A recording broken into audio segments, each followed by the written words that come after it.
This week at Interior.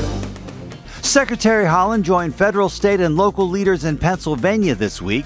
She highlighted the investments in President Biden's bipartisan infrastructure law to address legacy pollution, create good-paying union jobs, and help communities eliminate dangerous environmental conditions caused by past energy development. It's the first stop in a multi-month, multi-state tour of Appalachia to highlight critical infrastructure investments.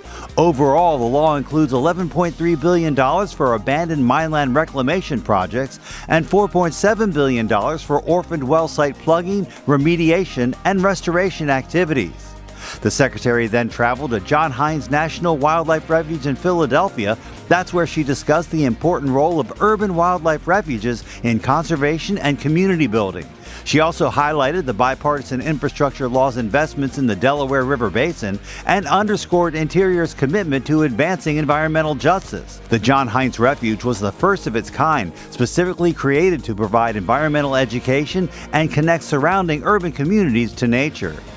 Interior this week hosted 3 nation-to-nation consultations with tribes on the implementation of President Biden's bipartisan infrastructure law. That law invests more than $13 billion directly into tribal communities across the country to bolster community resilience, replace aging infrastructure, expand access to clean drinking water, and help ensure that everyone has access to high-speed internet. Assistant Secretary for Water and Science Tanya Trujillo traveled to California this week, highlighting the bipartisan infrastructure law's historic $8.3 billion investment in water projects and drought resilience. She took part in a groundbreaking ceremony to mark the start of repairs to the Friant-Kern Canal. The 152-mile canal plays a critical role in delivering water to 1 million acres of highly productive farmland and more than 250,000 people from Fresno south to Bakersfield.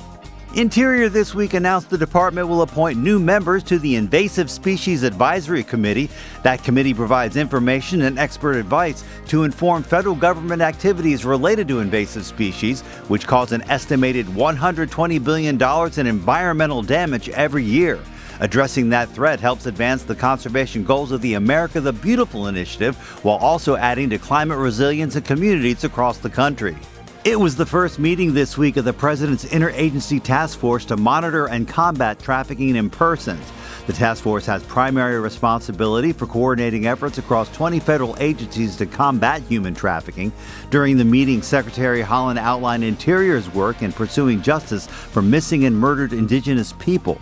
Human trafficking disproportionately impacts people of color, women and girls, LGBTQI+ individuals, migrants, and others from historically marginalized and underserved communities.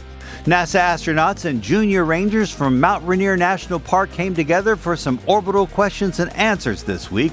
The Rangers sent in pre-recorded questions for flight engineers Rajesh Shari and Caleb Barron aboard the International Space Station.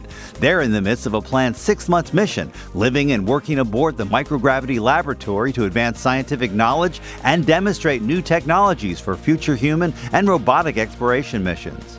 And our social media picture of the week, you got your cool cats, then you got your coolest cats, like this Canada lynx at Alaska's Tetlin National Wildlife Refuge. You can tell it's a Canada lynx by its long legs, large paws, long dark tufts on the ears, and a short black-tipped tail. The Tetlin Refuge is also home to wolf packs, grizzly bears, moose, and dozens of other species of mammals, birds, and fish. Make sure you follow us on Facebook, Instagram, Twitter, and YouTube. That's This Week at Interior.